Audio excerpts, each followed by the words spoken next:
Hello dear students, आप सभी का फिजिक्स बाई डी.के. भूरिया की ऑनलाइन क्लासेस में स्वागत है। हमारा लेसन नंबर 3 चल रहा था विद्युत विभव, और इसके अंदर हमने दो महत्वपूर्ण पॉइंट्स हैं उनको स्टडी किया और एक महत्वपूर्ण डेरिवेशन किया कि विद्युत विभव क्या होता है, इसके बारे में हमने स्टडी किया।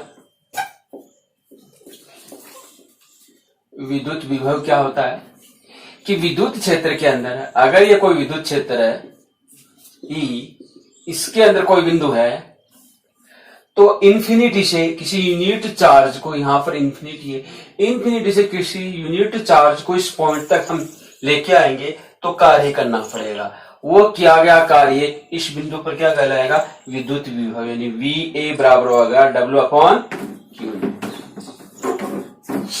विद्युत विभव की परिभाषा होगी कि अनंत से यूनिट पॉजिटिव चार्ज को विद्युत क्षेत्र के किसी बिंदु तक लाने में किया गया कार्य उस बिंदु पर क्या कहलाएगा? विद्युत विभव कहलाएगा।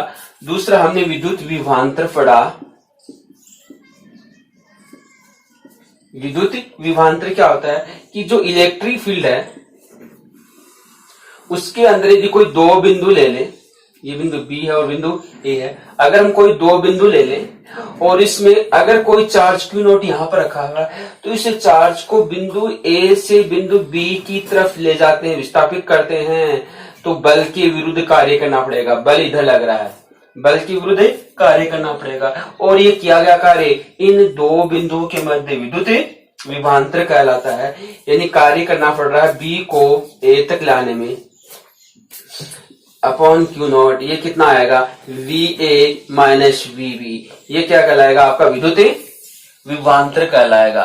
विद्युत क्षेत्र के किन्हीं दो बिंदुओं के मध्य विभव का अंतर क्या कहलाता है? विद्युत विभवांतर कहलाता है।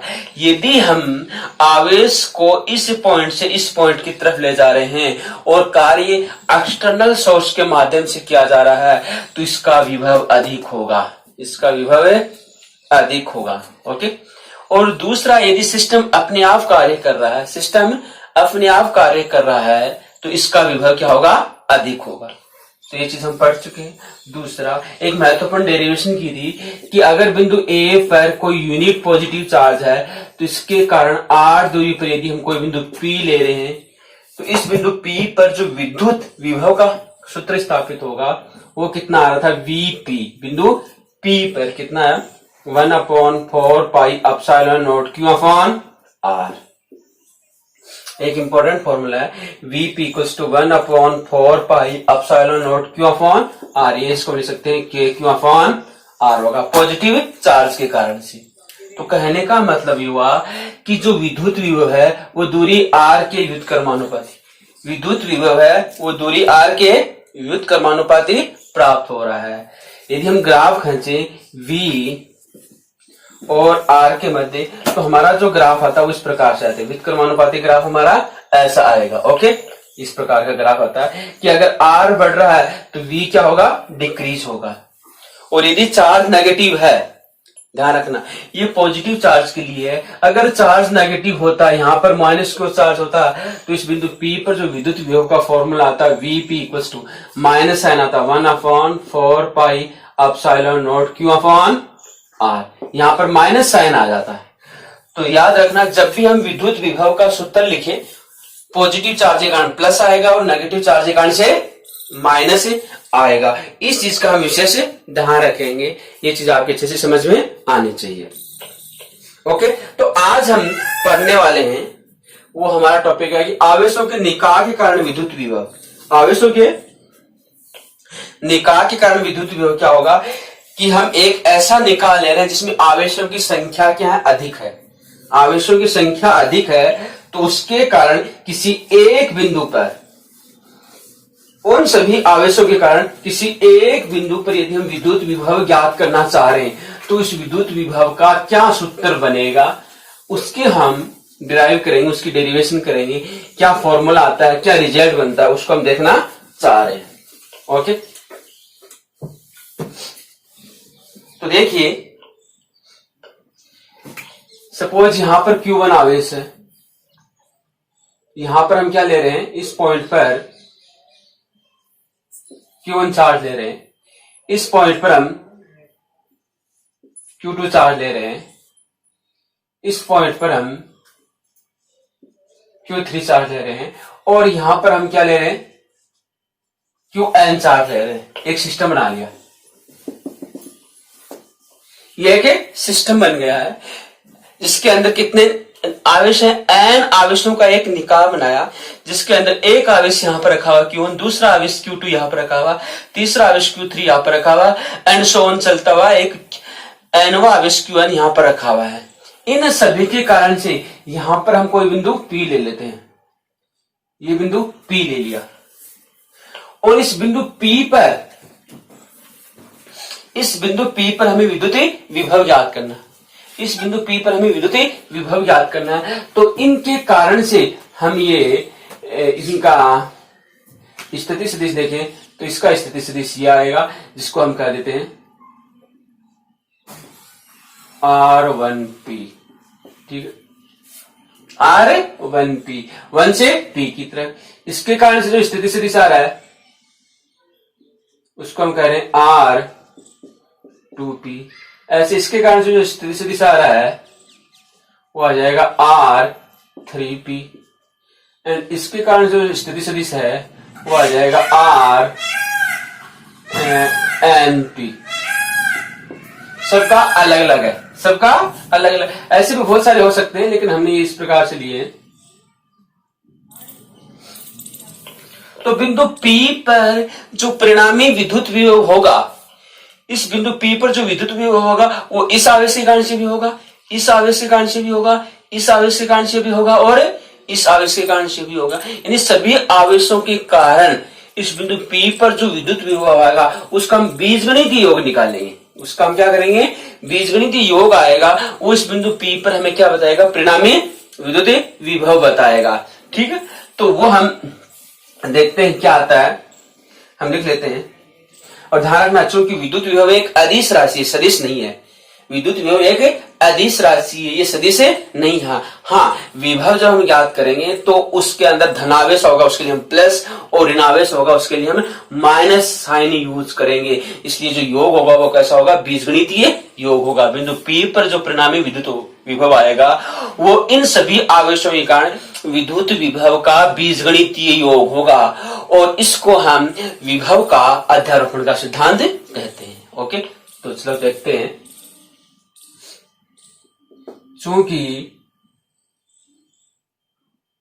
चूंकि विद्युत विभव एक अदिश राशि है, ये हमेशा ध्यान में रखना। विद्युत विभव कैसी है, एक अदिश राशि है। अतः बिंदु आवेशों के निकाय के कारण किसी बिंदु पर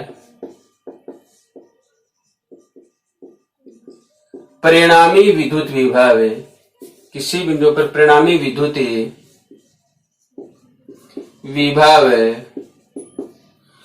उस बिंदु पर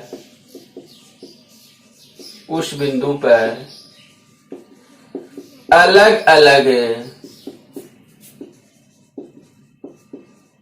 आवेशों के कारण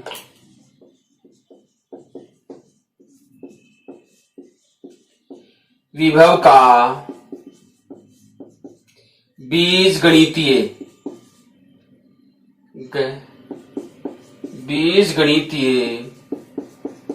योग होता है।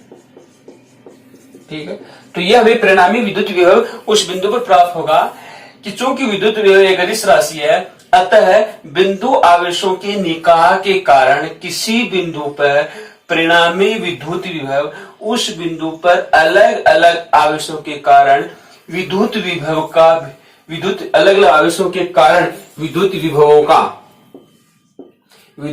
का बीजगणितीय योग होता है। इसे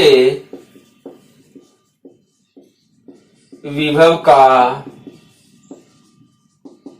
अध्यारोपण का सिद्धांत कहते हैं। इसे विभव का अध्यारोपण का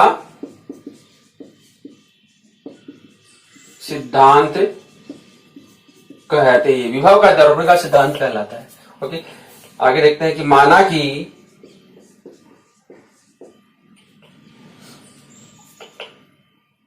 कि n आवेशों का निकाय,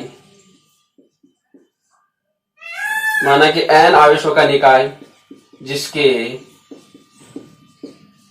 कणों के आवेश क्रमशः Q1, Q2, Q1 dash dash Qn है तथा बिंदु P के सापेक्ष इनके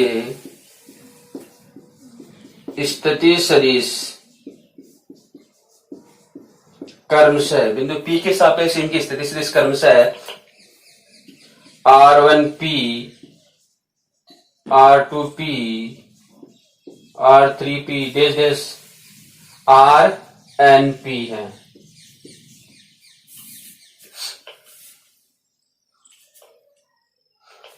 बिंदु P पर परिणामी विभव, ठीक, तो हमने निकाल लिया जिसके अंदर n कण हैं और जिन पर आवेश दिए हुए हैं।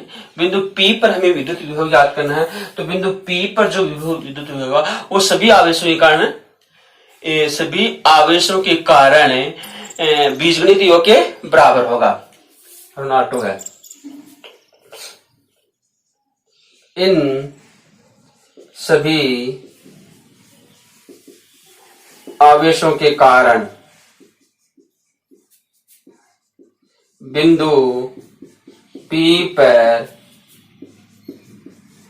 परिणामी विद्युत विभव ज्ञात करना है।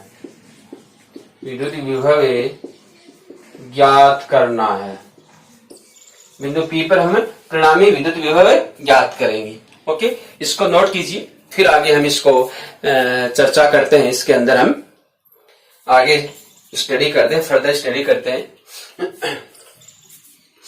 तो हम सबसे पहले क्या लिखेंगे कि Q1 आवेश के कारण बिंदु P पर विभव, क्या लिखेंगे? Q1 आवेश के कारण बिंदु P पर, Q1 आवेश के कारण बिंदु P पर विद्युत विभव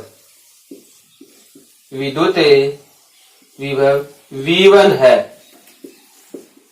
V1 है तो V1 की वैल्यू कितनी आएगी? V1 equals to 1/4 pi epsilon naught Q1 upon distance कौन सी? ये वाली डिस्टेंस कितनी है?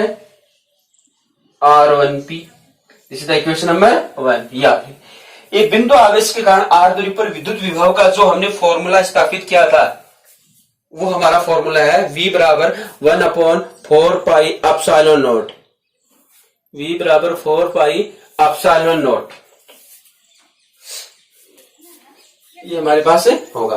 ओके, इसको हम रफ कर देते हैं और आगे फर्दर स्टडी करते हैं कि इसके अंदर में क्या होने वाला है। इस नीचे वाले फॉर्मूले को मैं ऊपर भी लिख लेता हूं, नीचे हो सकता है आपको दिखाई नहीं दे रहा अच्छे से, तो इसको हम ऊपर लिख लेते हैं कि आवेश Q1 के कारण बिंदु P पर जो विद्युत विभव प्राप्त होगा वो क्या हो रहा है।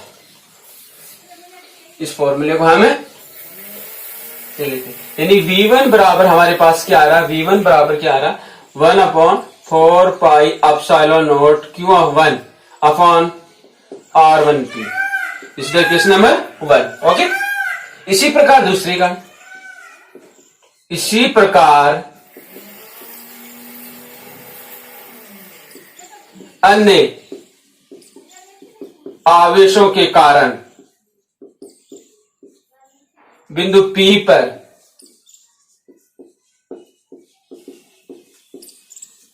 विद्युत विभव